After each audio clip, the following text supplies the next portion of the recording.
제가 얘기하잖아요. 여기 우리 생태마을 와서 일하면은 한 달에 180만 원 준다고. 고등학교 3학년 애들 60 넘은 사람은 안 써요, 우리도.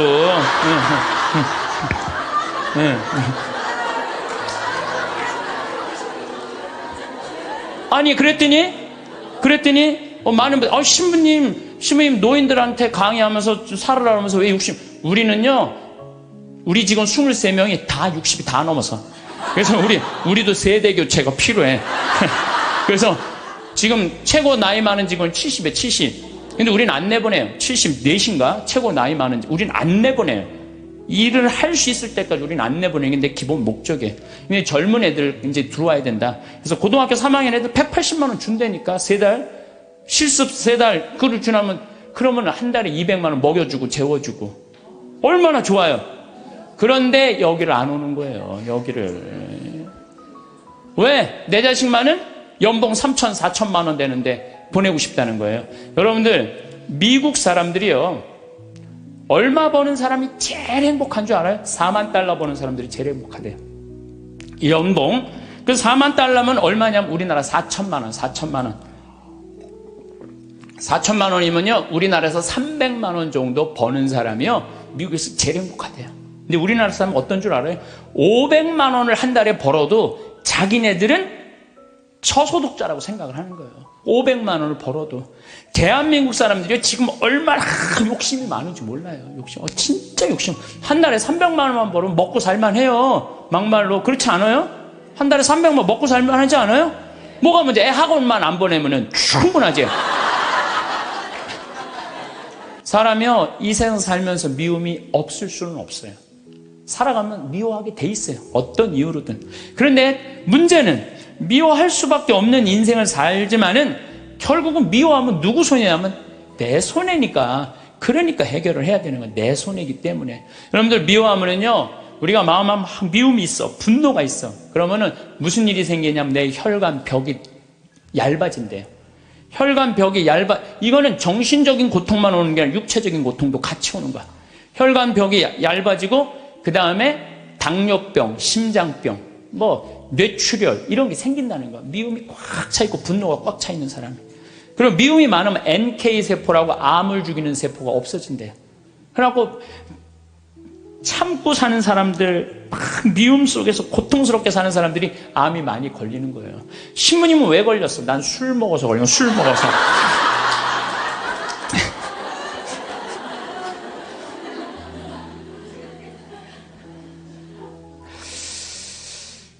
여러분들, 이게 있어요.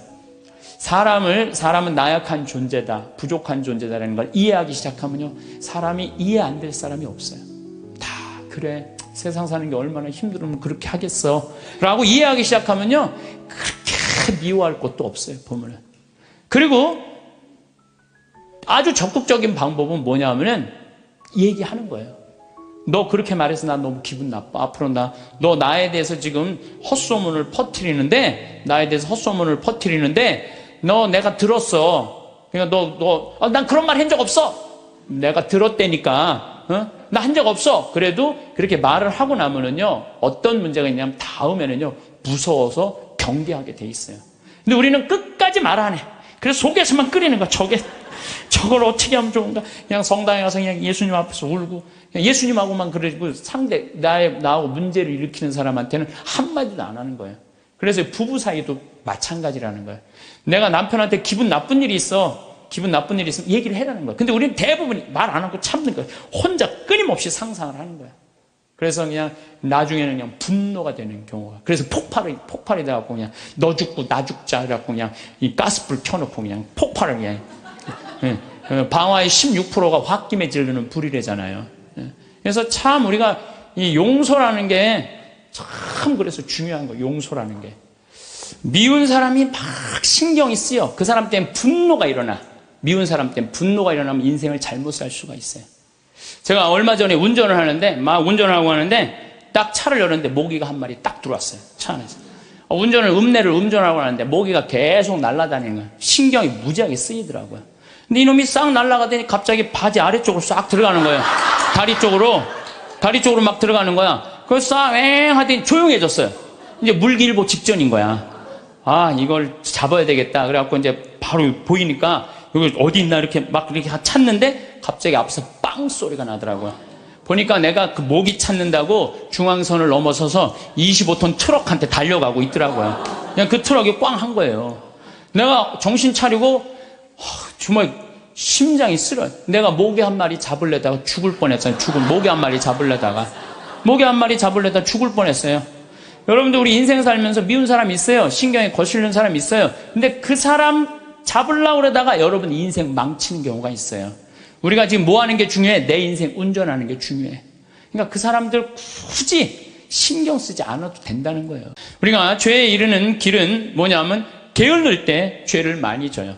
일이 없는 사람이 꼭 남 탓하고 핑계대고 그리고 아무 일도 안 하면요 생각이요 멍청해지고 생각이 이상한 쪽으로 많이 흐르는 경우가 참 많아요. 그래서 우리 생태마을 직원들은 일이 너무 많아. 1년 내내 너무 바빠요. 사실 우리 생태마을 이렇게 보면은 1월달, 2월달은 콩을 600가마를 삶아요. 1월달, 2월달 콩을 600가마. 그러니까 그냥 솥 큰 거 10개를 가지고 하루에 4가마 삶기가 바빠요. 왜냐하면 콩은 한 6배 정도 불어나거든요. 그러니까 그냥 요즘 우리 생태마을 직원들이 신부님 청국장 좀 그만 팔라고 힘들어 죽겠다고. 그래서 콩 하죠. 또 1월달, 2월달은 아토피 아이들 힐링 캠프를 해요. 아토피가 먹을 거리가 중요하거든요. 그래서 아토피 하지. 또 이제 3월달 되면 거름 또 우분하다가 거름 다 피지. 그리고 그냥 3월달 되면 그냥 상추, 무슨 치커리, 쑥갓, 뭐 감자, 고추, 모종 내기가 너무너무 바빠요.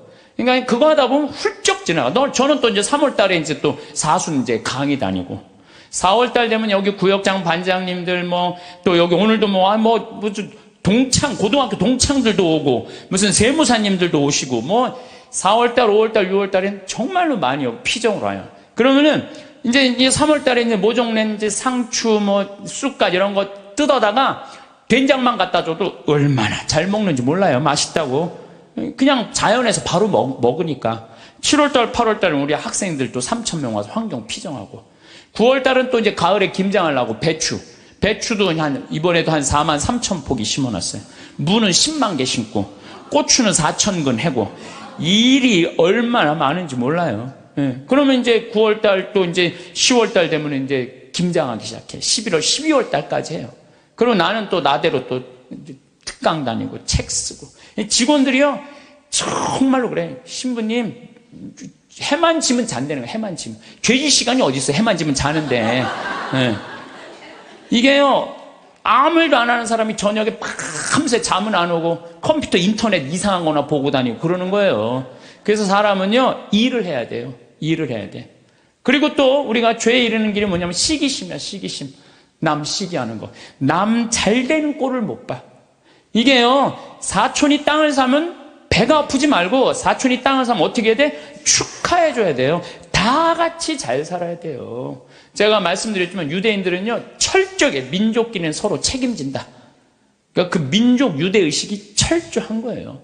우리도 정말 여기 어려운 형제들끼리 제가 그래서 요즘 우리 형제들하고 하는 얘기가 그거야. 야, 우리도 개 모으자. 우리 형제들. 그래갖고 50만 원, 100만 원씩 모아갖고 이제 우리 형제들이 4형제인데 개 모아갖고 우리 잘 살라고 그러는 게 조카가 6이니까 걔네들 가게 하나 할 때 무이자로 빌려주는 거 무이자로. 그러면 일어서는 게 훨씬 빠른 거죠. 유대인이 그렇게 해서 다 잘 사는 거. 우리나라 사람들도 그런 얘기야. 우리나라 사람들은 그냥 이자 꿔주고 그냥 조금 돈 한 1,000만 원 주고 이자를 2,000만 원, 3,000만 원. 이게 다 하느님 앞에서 책임져야 되는 사람들이에요. 다 하느님 앞에서.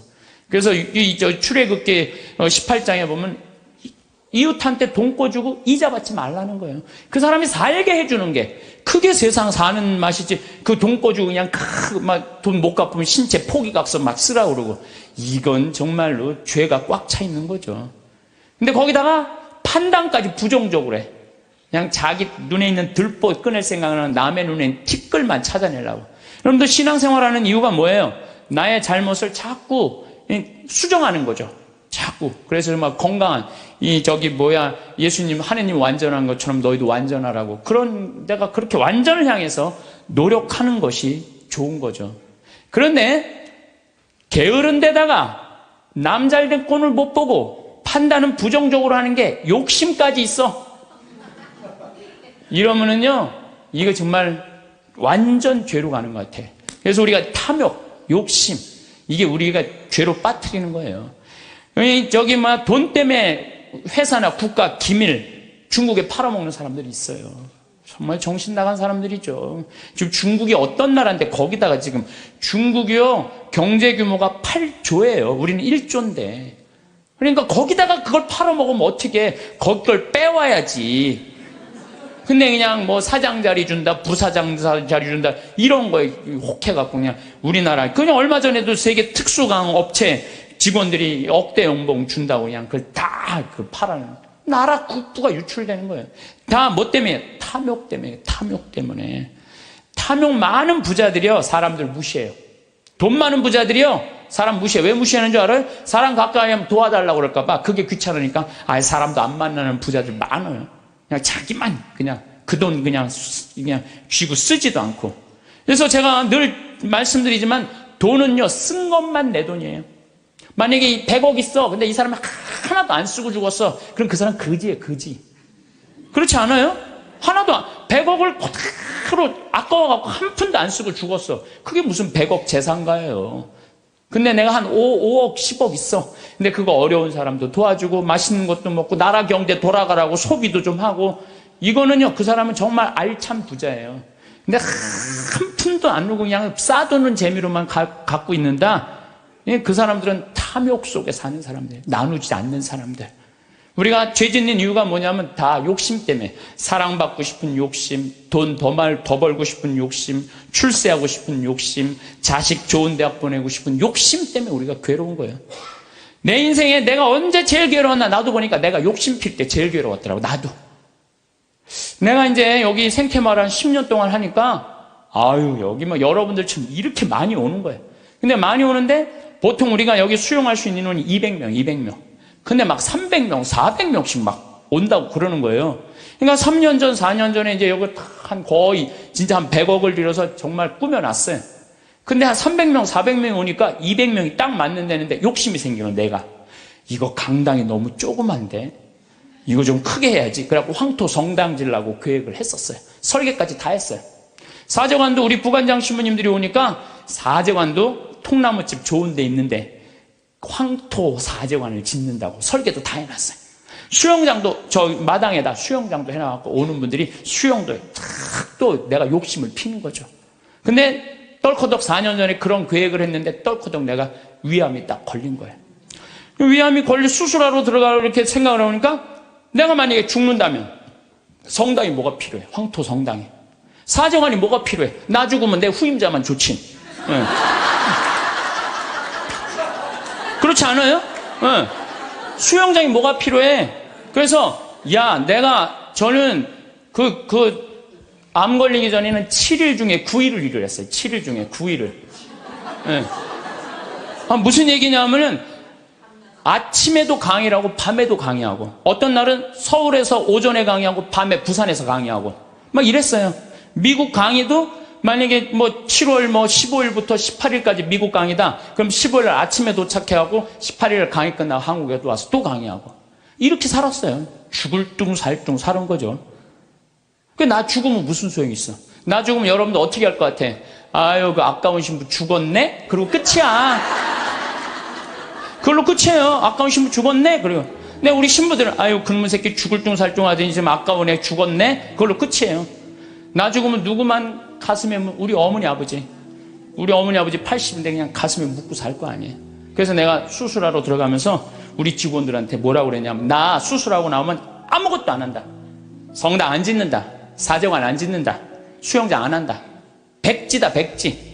그 수술하고 나와갖고 이제 건강해갖고 나왔단 말이야. 성당 안 짓고 이 황토 이것도 제가 흙으로 다 바른 거예요. 황토 15cm. 괜찮더라고요. 그리고 1년에 300명, 400명 오는 경우 1년에 두세 번이야. 그걸 욕심을 낸다고 그냥 30억, 40억짜리 또 공사를. 내가 얼마나 어리석었는지 몰라요. 지금 사제관도 황토, 통나무집 강에 얼마나 좋은지 몰라요. 수영장도 그냥 여기 강에 가서 하면 되는 걸,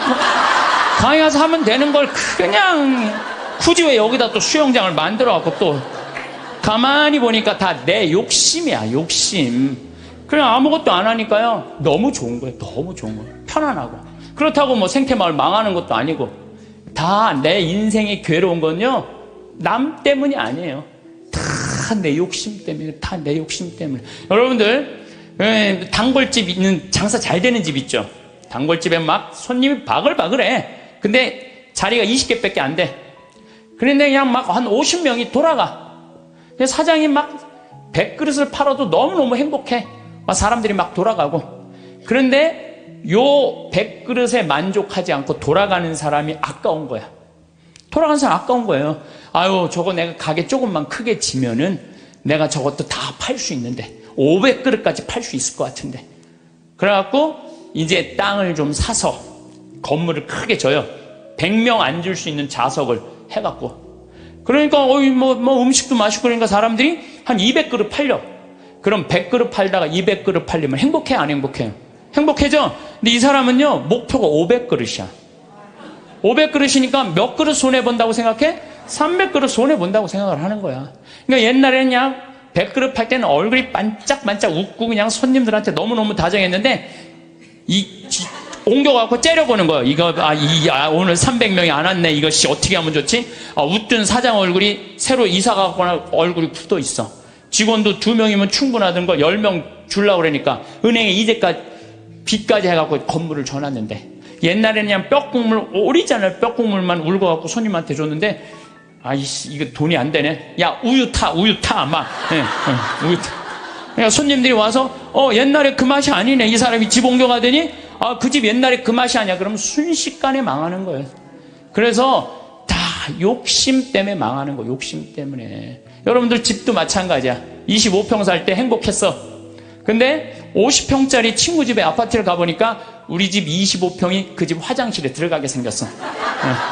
그래갖고 내가 그 은행 이자도 좀 하고 좀 무리를 해서 내가 50평을 사야지. 50평을 샀어. 여러분도 50평 사면은요, 상황이 달라져. 25평일 때는 25인치로 충분해. 근데 50평짜리를 가지고 25인치 테레비를 갖고 가면요, 요만해. 네. 그럼 어떻게 해야 돼? 50cm로 사야 돼. 네? 냉장고도 2도어 하던 걸 6도어로 해야 돼. 네. 50평에서 티고 타고 나오기 창피해.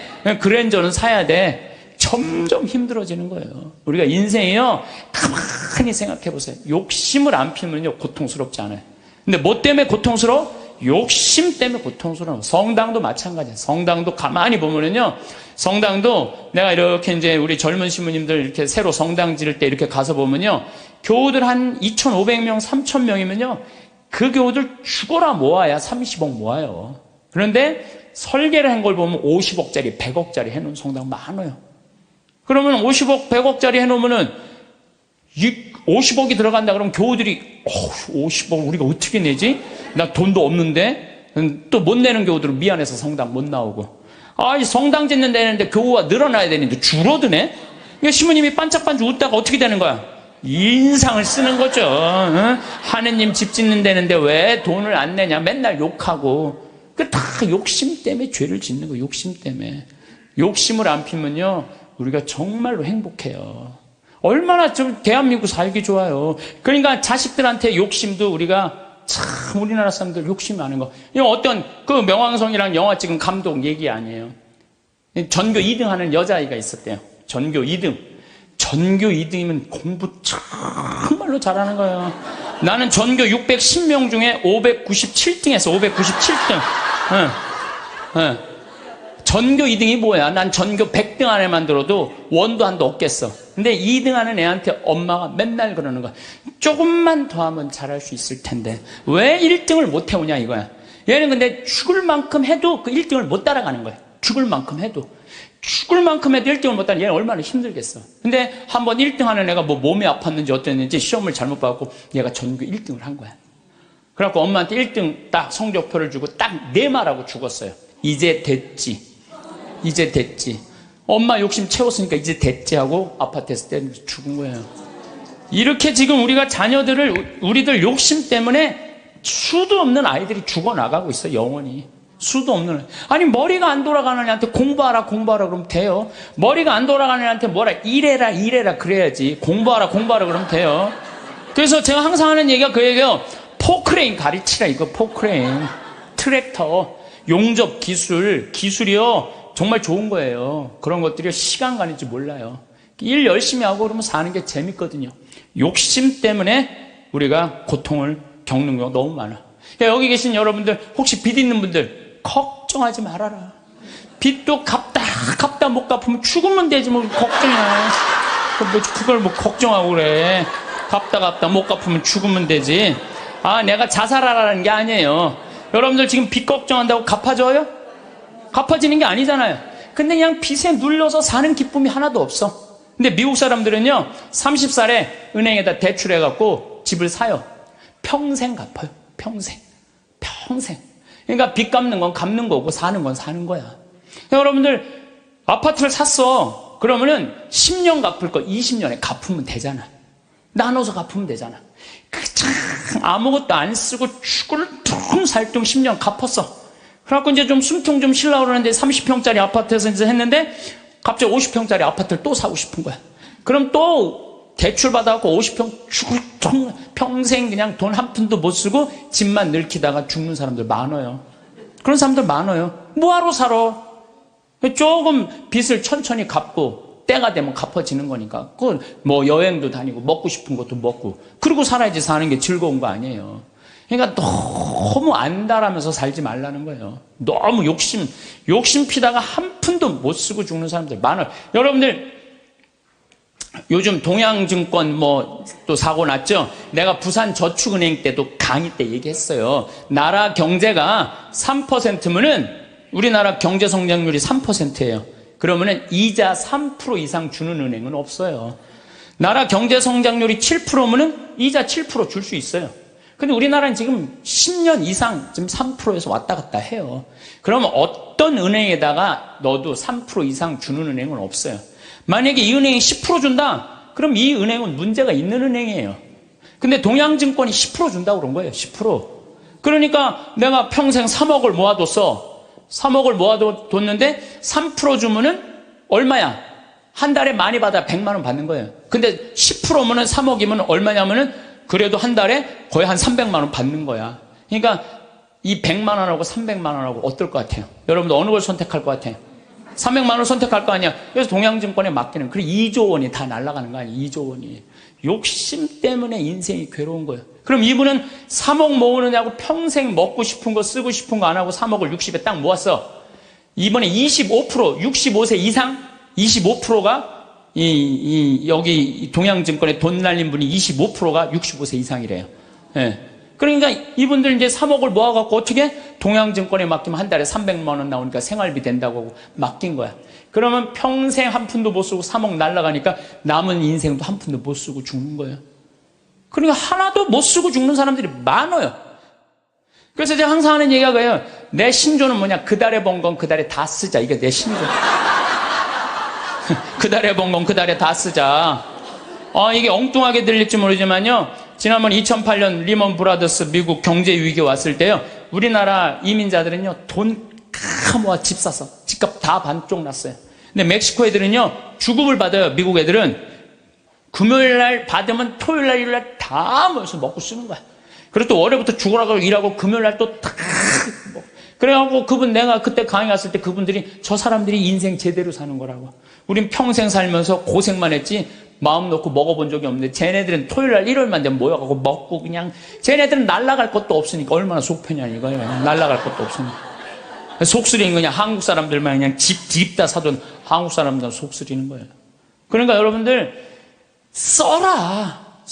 쓰고 열심히 벌면 된다. 쓰고 물론 저축도 하긴 해야 되지만은 돈 아까워갖고 한 푼도 못 쓰는 사람들 이런 사람들 참 많아요. 그래서 우리가 좀 지혜로워야 돼. 욕심이 얼마 전에 무슨 여행사에서 200만 원을 주면 2억을 준다고 그랬는데 돈이 얼마나 많이 모이는지 모른다고 지금 경찰에서 지금 조사 들어갔잖아요.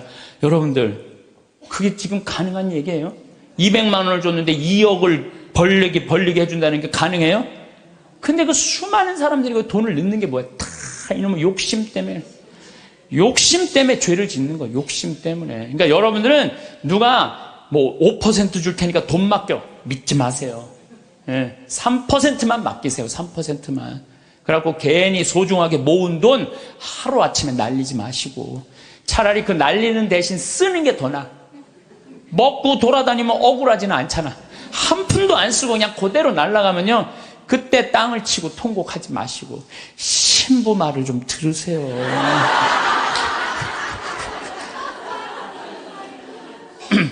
이 모든 게 쌓여갖고 뭐가 되냐? 미움이 돼요. 모든 게 쌓여갖고 미워. 그래서 이 마음 안에 미움이 있으면요, 행복할 수가 없어요. 마음 안에 미움이 있어요. 여러분들 막 너무너무 사람을 미워해. 미워 죽겠어. 그러면은 미워 죽겠으면은 내가 미운 사람이 괴로울 것 같아? 미워하는 내가 괴로울 것 같아요? 그게 문제예요. 내가 막 저놈 미워 죽겠으면 저놈 미워갖고 죽었으면 좋겠는데 저놈이 안 죽고 누가 죽어? 내가 죽어, 내가. 그러니까 미움은 누가 해결해야 돼? 내가 해결해. 내가 해결해야 돼. 근데 여러분들 생각을 해봐요. 왜 미움이 생겨요? 남편 일도 안 하고 노름하고 술 먹고 그냥 맨날 두들겨 패고 그런 마음 안에 미움이 생겨요, 안 생겨요? 생겨요. 자식 해례는 공부는 안 하고 컴퓨터 게임만 하고 그냥 아침에 나올 때면 막 돼지꼬리 말려서 머리 말려갖고 나오고 10시에 11시에 일어나면 미워요, 안 미워요? 부모 해준 거 하나도 없이 그냥 어렸을 때 그냥 고생만 시키더니 그냥 늙어갖고 용돈 내놔라, 병원비 내놔라, 죽지도 않으면서 계속 그러면은 미워요, 안 미워요? 솔직히 미워요. 그 사람들 굳이 신경 쓰지 않아도 된다는 거예요. 근데 우리는 다 해결하려고 그래. 그냥 전부 그냥 다 사랑하려고 그래. 다 내가 미운 사람이 있으면 예수님한테 미안해. 그렇죠? 내가 미워하는 사람이 있으면 예수님한테 미안하잖아요. 그래갖고 그냥 이 사람도 사랑하고 주 예수의 이름으로 이 사람도 사랑하고 저 사람도 사랑하고 주 예수의 이름으로. 근데 여러분들 그러지 마세요. 어떻게 다 사랑해요? 이 사람은요, 동그란 사람, 네모난 사람, 세모난 사람, 별난 사람 있어요. 근데 중간에 삐죽한 놈이 있어. 삐죽한 말 한마디 해도 상처 주는. 꼭 나한테 미움을 불러일으킨 사람이 있어요. 늘 하는 얘기지만 기분 좋게 파마를 했어. 근데 삐죽한 놈이 한마디에 파마를 왜 그렇게 했어? 얼굴이 떡판 같잖아. 그냥 그 사람만 만나면 너무 미운 거야. 아, 내가 예수님 믿는 사람이 이렇게 미워하면 안 되지, 미워하면 안 되지. 그래갖고 이 사람을 용서를 해요. 용서를 해요. 자기가 정말 힘들지만 정말로 주 예수의 이름으로 용서를 또 해줘요. 해주는데 또 겨울에 또 한다는 소리가 저기 뭐야, 남편이 돈 못 벌어 옷을 이렇게 후줄구리하게 입고 다녀. 또 제가 착한 사람들이 이게 문제예요. 그러니까 파마를 왜 그렇게 했어? 얼굴이 떡판 같잖아. 그러면은 이런 사람은 누굴 소개시키자면 별난 놈을 소개시켜. 별난 놈. 찔러도 안 들어가는 놈. 네가 파마비 대줬냐? 이씨, 파마도 안 대주는 게 내가 떡판 같은 네가 무슨 상관이야? 이러면요, 별난 사람은 상처를 안 입어요. 근데 동그란 사람은 파마를 왜 그렇게 해서 얼굴이 떡판 같잖아? 그러면 착한 사람은 뭐라고 그러냐면 그러게 하다 보니까 그렇게 됐네. 그럼 어디 가서 울어? 성당 가서 우는 거야. 그러지 말라는 거예요. 어떻게 모든 사람을 사랑해요? 여러분들, 우리가 착각하고 있는 게 있어요. 성서에 모두 사랑하라는 말은 없어요. 서로 사랑하라고 그랬지. 언제 모두 사랑하라고 그랬어? 서로 사랑하라고 그랬지. 예수님 다 사랑했어요? 예수님? 나는 성서를 아무리 읽어봐도 예수님 다 사랑한 거 찾아볼 길이 없어요. 예수님이요, 회당장 야이로의 딸 살리러 갈 때, 회당장 야이로의 딸을 막 살리러 가는데 12년 동안 하혈한 여자가 예수님 딱 붙잡아요. 그러니까 예수님이 가다가 내 몸에서 기적의 힘이 나갔다. 누구냐? 제자들이 막 찾아요. 누군가. 근데 여자가 저라고, 제가 12년 동안 이 하혈하는 거 고치려고 재산을 다 탕진해갖고 마지막으로 선생님 만졌다고. 그러니까 딸아, 내 믿음이 너를 살렸다. 이랬을 때 진짜 어깨 우쭐했던 건 제자들이에요. 이야, 우리 스승님은 옷만 만져도 저렇게 다 낫는구나. 참 기가 막히다. 다음엔 누구야? 뭐 회당장 딸이 죽었다고. 가자. 쫙 갔어요. 근데 딱 갔는데 예수님이 집에서 돌변해. 회당장 집에 들어가고 엄마 아빠 들어오라 그러고 12명 중에 딱 3명만 불러. 베드로, 야고보, 요한 셋만 들어와. 딱 셋만 데리고 들어가요. 아니, 갔으면 다 같이 데리고 들어가야 될 거 아니야. 다 같이. 근데 왜 셋만 데리고 들어가? 9명 기분 나쁘게. 그렇지 않아요? 여러분들 본당 시민님하고 어느 뭐 환자 방문을 갔어. 근데 한 10명이 갔어. 근데 본당심이 다 같이 갔는데 갑자기 마리아 테레사 루시아 이러면 나 나머지 서 있어. 기분 나빠요, 좋아요?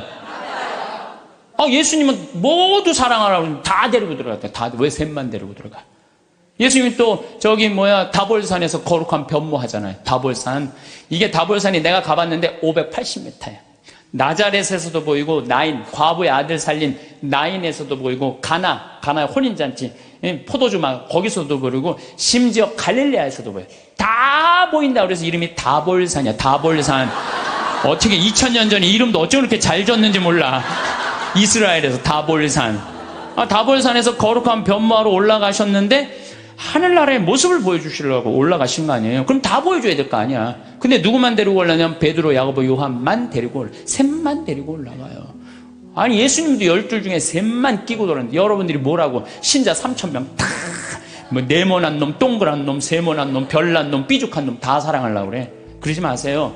사람이라는 건요 역량이라는 게 있어요. 역량. 내가 어느 정도 사랑할 수 있는 역량이 있어야 10명을 사랑할 역량이 10명만 하면 되고 20명 사랑할 20명만 하면 돼요. 근데 그냥 성당 세례받았던 이유 하나로 그냥 주 예수의 이름으로 다 사랑하려고 그러죠. 미쳐. 예수님이 겟세마니 동산에서 내 마음이 괴로워 죽을 지경이니 나와 함께 깨어 기도해자. 그러더니 갑자기 가까이 베드로, 야고보, 셋만 요한만 셋만 오라고 그래. 참 마지막까지도 예수님이 그들을 가까이 하셨어요. 9명. 그러니까 그 중에 배신하는 놈이 나오는 거예요. 이게 쉽지가 않아요. 사도 바오로도 저하고 같은 생각을 하셨던 것 같아요. 데살로니가 2서 3장 13절을 보면 이런 말이 나와요. 형제 여러분은 낙심하지 말고 계속 좋은 일을 하십시오. 좋은 일은 해내는 거예요. 낙심하지 말고. 우리가 이 편지에 적어 보내는 말에 누가 순종하지 않거든 그를 주목하여 그와 상종하지 마십시오. 상종하지 말래잖아요. 다 사랑하라는 게 아니에요. 상종하지 마십시오. 그렇게 하여 그가 부끄러운 일을 당하게 하십시오. 굉장히 감정적으로 썼어요. 그가 부끄러운 일을 당하게 하십시오. 그러나 그를 원수처럼 여기지는 말고 형제처럼 타이르십시오. 그러니까 우리가 이 사랑의 기준이요 아주 애매한 거예요. 원수처럼 여기지는 말라는 거예요. 상종하지는 말되. 그러니까 내가 마음에 드는 사람만 사랑하는 거는 좀 나같이 영적인 단계가 낮은 사람이 하는 거고, 조금 더 높은 단계는 인간은 나약한 존재라는 걸 인정하는 거예요. 인간 사실 나약한 존재예요. 저나 여러분이나 다 나약해요. 여기 우리 이제 4월달, 5월달 이제 상추 이제 쑥간 이런 거 막 나잖아요. 그럼 우리가 얘기해요. 제발 따지 말라고. 또 상추를 따도 이게 잘 이렇게 솎아내면 되는데 깔린다고 그러잖아요. 잘 깔리면 되는데 서울 분들은 뽑아. 그럼 여러분들 상추가요 자라면 1m까지 자라요. 1m까지 계속 먹을 수 있는 거예요. 상추는. 근데 그걸 뽑아버리면은 우리가 그 씨 내고 이게 얼마나 우리가 소중한데. 그 뽑아갖고 또 내 몰래 또 막 봉투 얼마나 아예 올 때부터 봉투를 갖고 오나 봐. 생태마을 가면은 우리가 뜯어갈 수 있다. 그럼 굉장히 속이 상해요. 우리 직원들이 그 힘들게 농사 짓는데. 그런데 저는 이해가 가요. 사람이요 우리가 공짜 좋아하잖아요. 공짜. 그것도 생태마을 이렇게 자연으로 농약 안 치는 거 있다 그러니까 그냥 갖고 가고 싶은 그런 마음. 그래서 나는 우리 직원들한테 뽑아 가지 말라고 얘기는 하지만 그거 갖고 뭐라고 그러지 말아라. 얼마나 가져가고 싶으면 그랬겠느냐. 인간을 이해하는 거죠. 이해를 하는 거예요. 여러분들 파바로티하고 루치아노 파바로티, 호세 카레라스, 그 다음에 플라치도 도밍고 이 세 사람이 세계 3대 테너라고 그러잖아요. 근데 1984년에 호세 카레라스가 백혈병에 걸려. 백혈병에. 호세 카레라스가 백혈병에 걸려갖고 이제 치료를 다니는데 그때는 30년 전이니까 돈이 없으니까 미국 시애틀로 이제 치료를 한 달에 한 번씩 비행기를 타고 왔다 갔다 하는 거예요. 근데 돈이 다 떨어졌어요. 호세 카레라스가. 근데 이 카레라스하고 플라치도 도밍고는 원수야, 원수. 어느 정도 원수냐면 카레라스는 전라도 사람, 플라치도 도밍고는 경상도 사람. 쉽게 말하면은 그런 정도로 지역적으로 무슨 법안 문제가 있어요. 그래갖고 도밍고가 공연 가는 데는 카레라스는 안 갔어요. 그리고 카레라스가 공연 가는 데는 도밍고가 안 갔어요. 그리고 아예 처음부터 도밍고가 공연 갈 때 그래. 나는 카레라스를 부르면 안 간다. 아예. 이거 원수였어요. 근데 그냥 백혈병이 가갖고 그냥 카레라스 이제 죽기 일보 직전 돈도 다 떨어지고. 근데 86년에 헤르모사라는 재단에서 헤르모사라는 백혈병 재단에서 연락이 와요. 우리가 당신 도와줄 수 있을 것 같다고. 그러니까 호세 카레라스는 너무 신나는 거죠. 이제 내가 유명하니까 이런 데서 날 다 도와주는구나. 그래서 그 헤르모사라는 재단의 도움을 받아갖고 병이 다 나요. 병이 다 나갖고 이제 카레라스가 너무 또 유명해지는. 나도 이제 87년에 카레라스가 백혈병을 극복하고 이 훌륭한 성악가다. 그래서 그전에는 카레라스를 몰랐는데, 뭐 CD를 사서 들어보니까 목소리 너무너무 곱더라고. 아, 이 사람이 10%의 생존율밖에 안 되는데 이걸 극복하고 이 아름다운 노래를. 나한테 CD를 많이 샀죠. 그래갖고 아마 그때 엄청나게 돈을 벌었나 봐요, 카레라스가. 돈을 많이 벌으니까 이제 헤르모사라는 재단한테 내가 이제 당신들을 도와줄 수 있을 것 같다. 그래갖고 연락을 해갖고 정관을 보내달라고 그랬더니 정관에 딱 창립자가 누구냐면 플라치도 도밍고야. 원수 돈을 받아갖고 자기가 그렇게 한 거예요. 그러니까 막 길길이 뛴 거죠. 내가 이 원수 돈을 받아갖고 내가 이렇게 병을 내가 이걸 치유했더니 왜 나한테 얘기를 안 했느냐? 그랬더니 그 재단에서 무슨 소리냐. 원래 이런 재단은 없었다. 근데 당신이 병이 들었을 때 플라치도 도밍고 씨가 도와주고 싶은데 직접 도와준다면 자존심 상해서 안 받을 거 아니냐. 그러니까 무기명으로 이 재단을 당신을 위해서 설립한 거다. 당신을 위해서. 그래갖고 도와주고. 이 카레라스가 이 얘기를 듣고요. 너무 창피했던 거죠. 그래갖고 자기가 그 미워했던 플라치도 도밍고한테 마드리드에서 도밍고가 공연할 때 올라가고 노래 중간에 거기서 무릎을 꿇어요. 무릎을 꿇고 날 용서해달라고. 내가 당신 때문에 살았는데 당신을 그렇게 미워한 나를. 도밍고가 딱 일으켜서 아니라고. 당신 목소리가 너무 아까워서 내가 정말 도와주고 싶어서 도와줬다. 그리고 이제 그때부터 이제 세계 3대 테너 플라치도 도밍고, 호세 카레라스, 파바로티 이제 세상 떠났지만 그 노래를. 나도 그 잠실 체육관에 그 세 분이 왔을 때 노래했는데 둘이 이렇게 바라보고 노래를 하는데 얼마나 다정하게.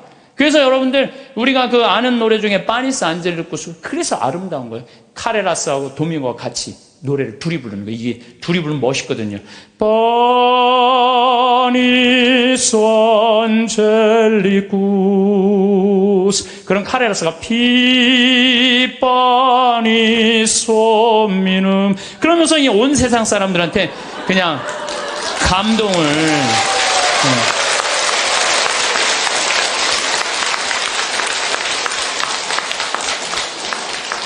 그래서 여러분들 우리가요 용서할 때 행복한 거예요. 용서할 때 내 마음이 자유로운 거예요. 신부님 근데 그 사람이 내 남편이면 어떻게 그건 나도 몰라.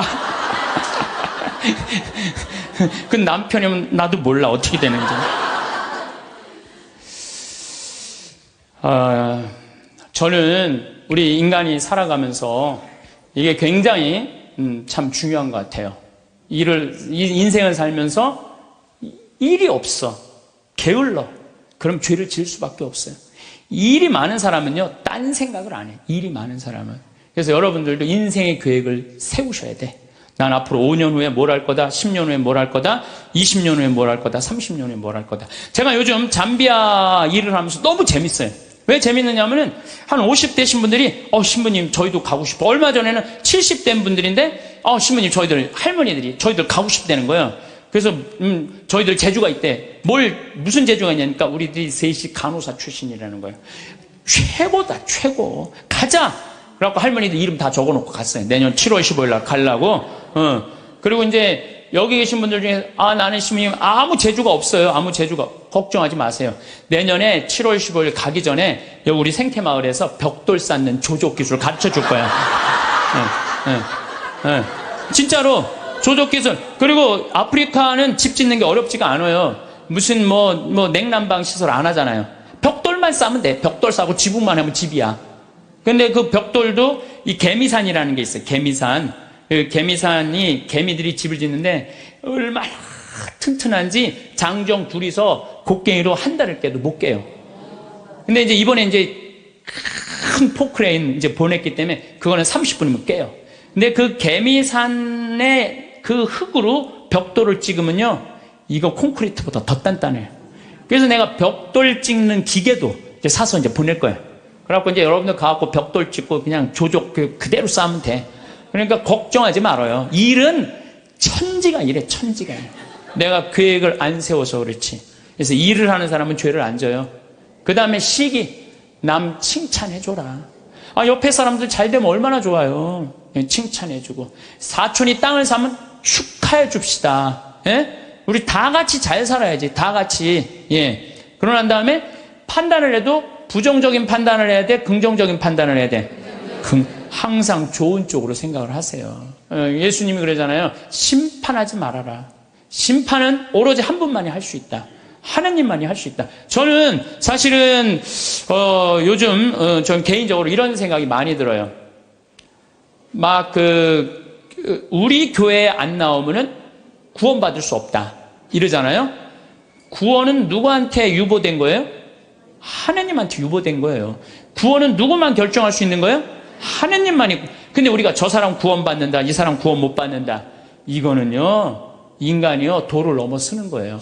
오로지 심판하실 수 있는 분은 누구 한 분이다? 하느님 한 분밖에 없다. 그러니까 우리는 우리는 예할 건 예하고 아니오할 건 아니오만 해야지, 쟤는 저 지옥 갈 거야, 쟤는 연옥 갈 거야, 저 사람은 천당 갈 거야, 그건 아무도 몰라요. 아무도 몰라요.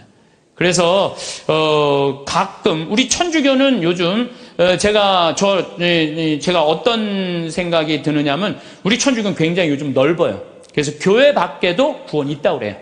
근데 난 전적으로 동의해요. 교회 밖에도 구원이 있어요.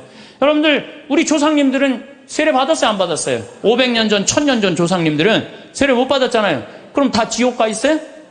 아니죠. 그럼 천당 가 있어요? 모르죠. 모르잖아요. 그러니까 누구한테 유보시켜줘야 돼? 하느님께 유보시켜줘야 돼요. 아니, 세례를 안 받아서 착하게 양심적으로 자연의 순리 따라 살아간 분은 하느님 뜻대로 산 사람들이라고 우리가 생각해줘야 되는 거예요. 그러니까 판단하지 말라는 거예요. 판단하지 마. 그 다음에 욕심 피지 말고. 1 더하기 1은 2예요. 근데 한 걸음 한 걸음 가지 한 번에 10걸음 가려고 그러면은 떨어지든지 넘어지든지 까지든지 해요. 그러니까 한 걸음 한 걸음 가는 인생, 이게 겸손이에요. 겸손이에요. 저도 수없는 경험을 통해서 나도 욕심 많이 폈었죠. 돈에 대한 욕심, 일에 대한 욕심. 그 펴본 결론, 아니다, 오늘 하루가 제일 중요하다. 하루하루가. 그래서 여러분들 그렇게만 살면요, 남의 재물 탐내지 않는 사람이요, 제일 행복한 사람이에요. 내가 어제도 이런 얘기를 했어요. 굉장히 아주 요즘 뜨는 배우 엄마야.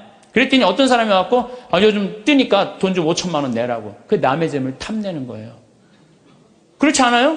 부자들한테 가갖고 당신 돈 좀 내놓으라고. 그게 남의 재물 탐내는 거예요. 내고 싶을 때 내는 거지, 내가 내랜다고 부자라는 이유 하나로 어디 가서 돈 내놓으라고. 그거 강도짓이야, 강도짓.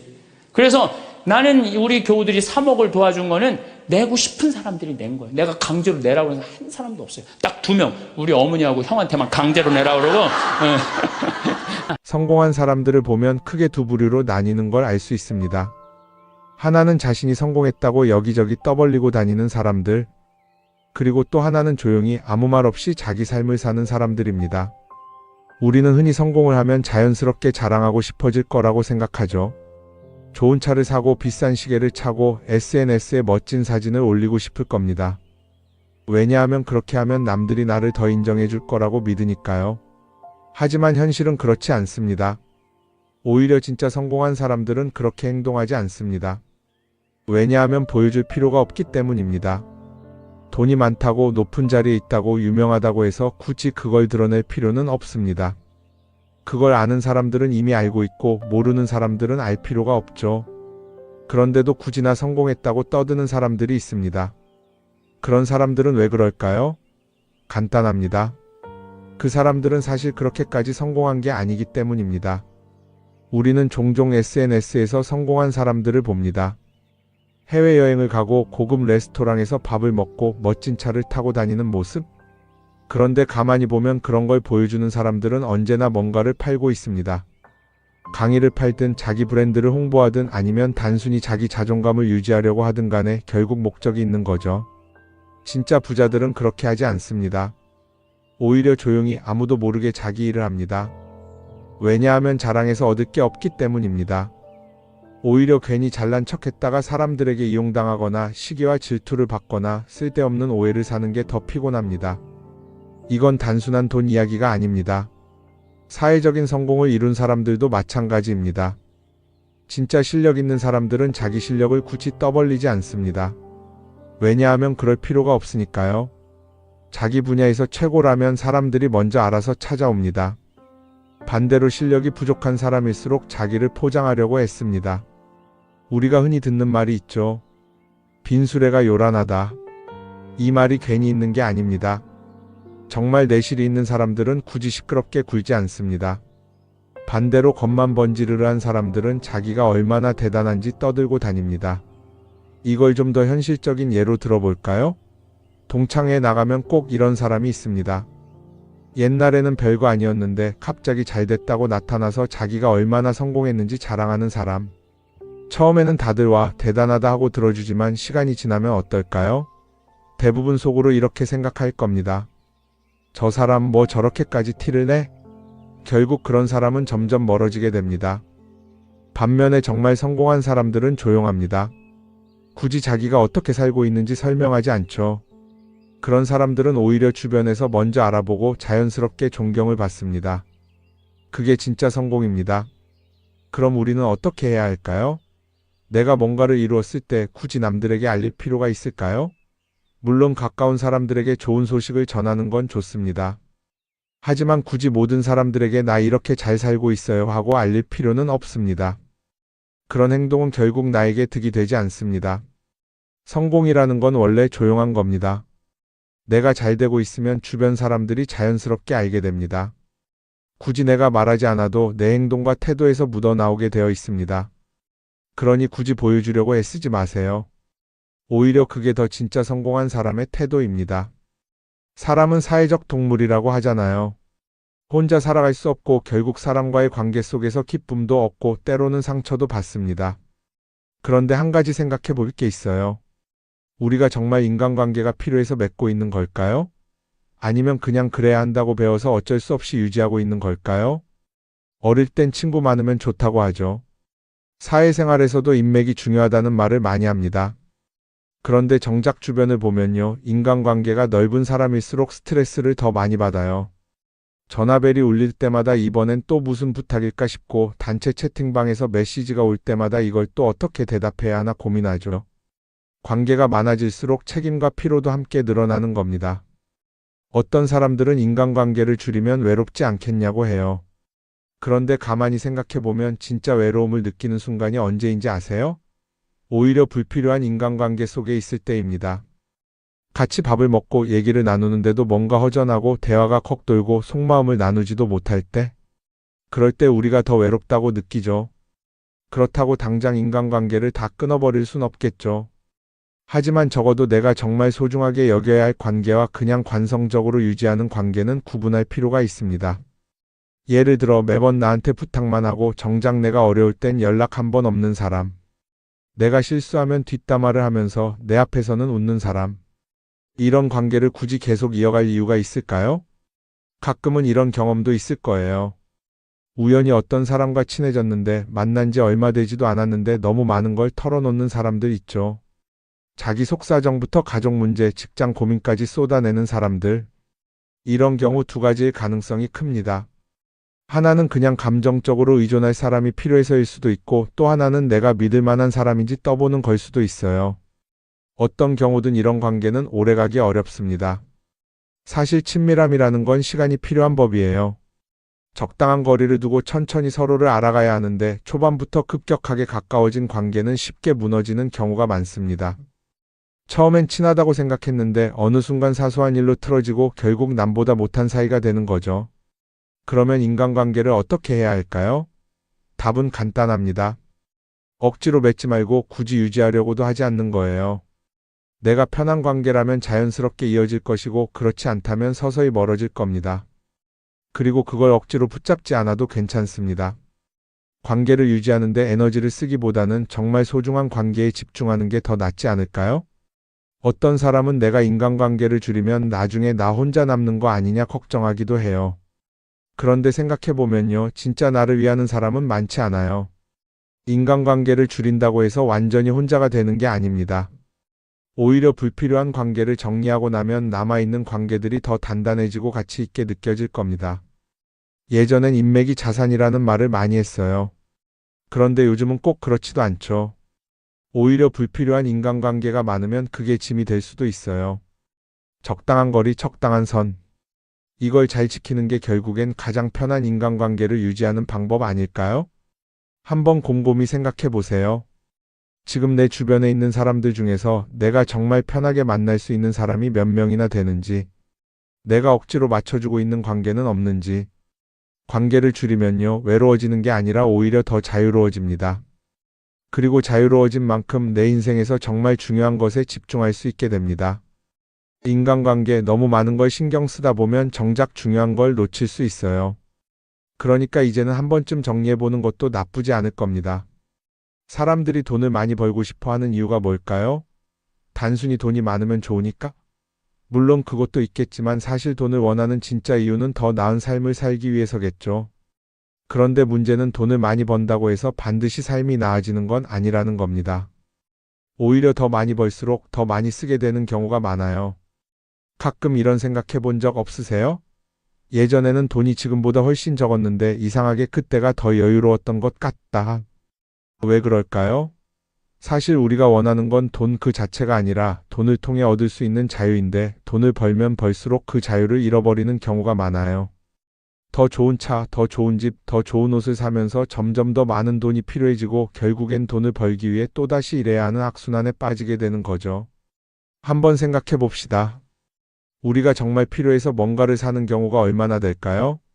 필요해서라기보다는 남들이 가지고 있으니까, 없어 보이기 싫으니까, 혹은 그냥 기분 전환을 위해서 소비하는 경우가 훨씬 많아요.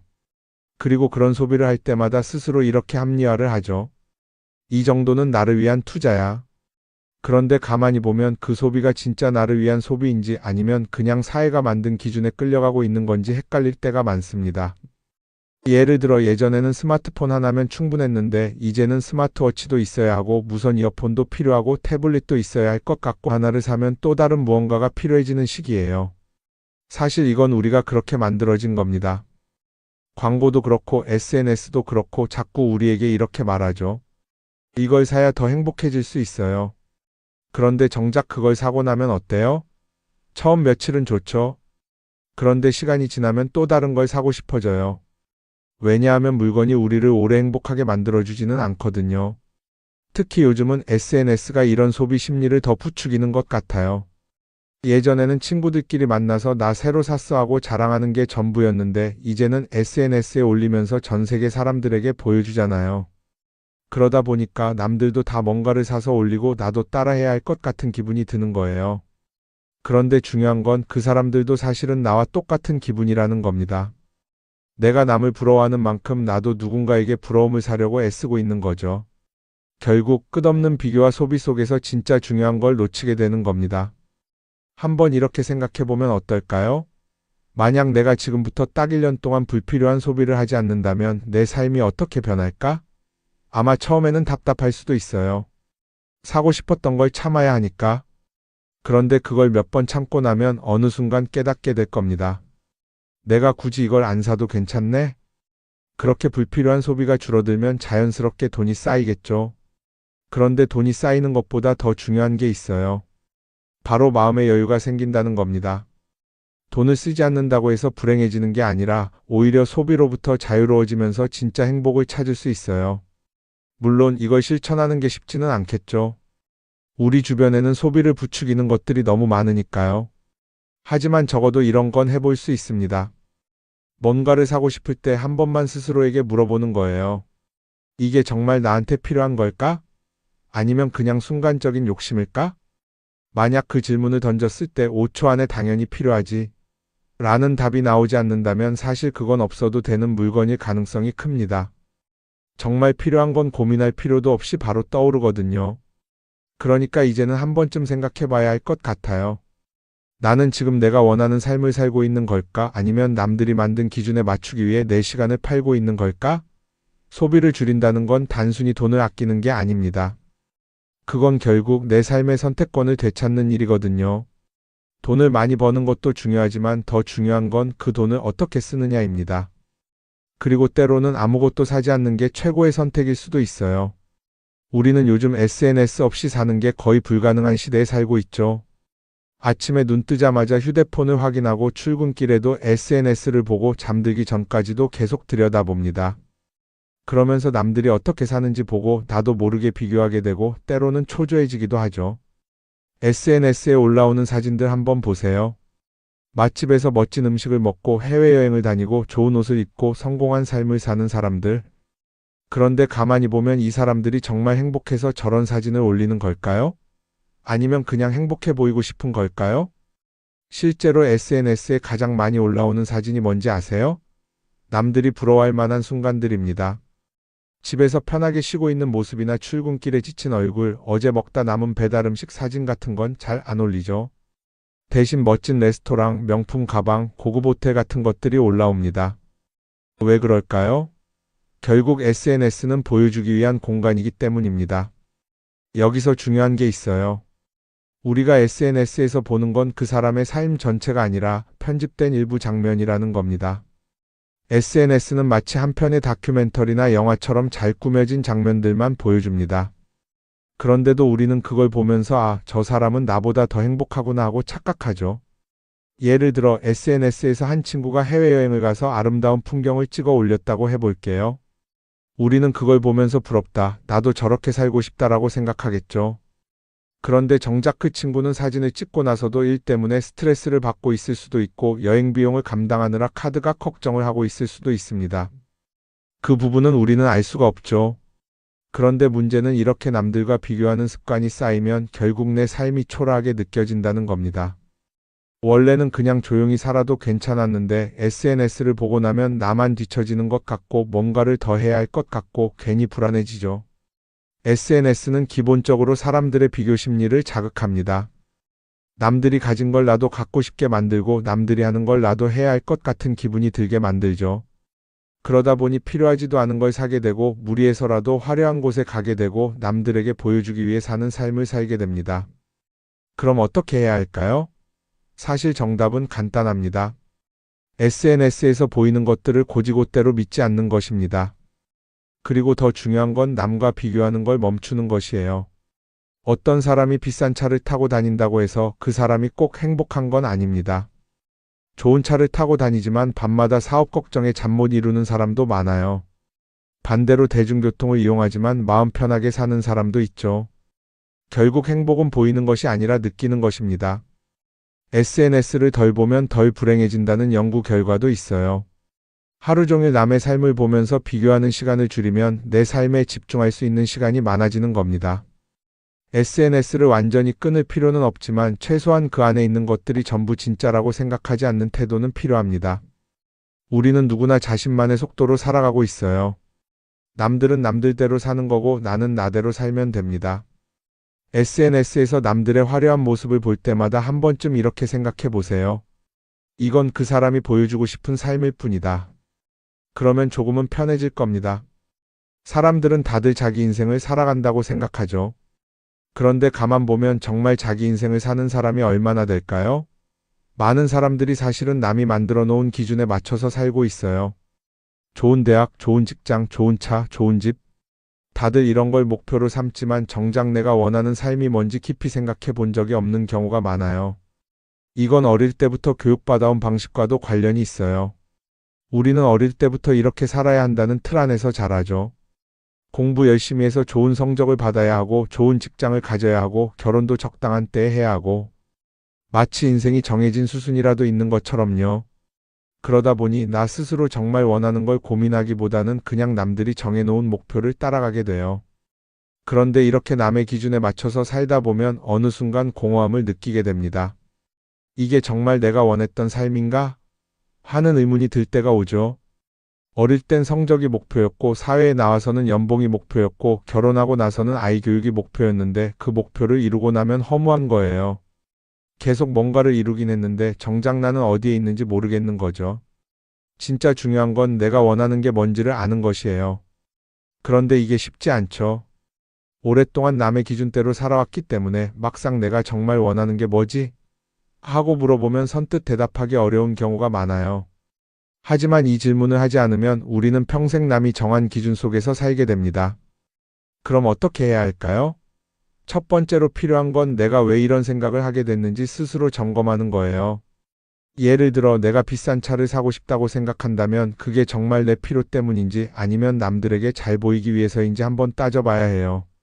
만약 남들이 나를 어떻게 볼까 하는 게 더 중요하다면 그건 내 기준이 아니라 사회가 만들어 놓은 기준일 가능성이 큽니다. 두 번째는 다른 사람의 의견에 휘둘리지 않는 연습을 하는 거예요. 우리는 살아가면서 끊임없이 남들의 평가를 받죠. 그 나이에 그런 걸 시작한다고? 지금 그게 가능하겠어? 이런 말들이 우리를 흔들어 놓습니다. 그런데 그런 말에 신경 쓰다 보면 결국 아무것도 하지 못하게 돼요. 중요한 건 남들이 뭐라고 하든 내가 결정하는 거예요.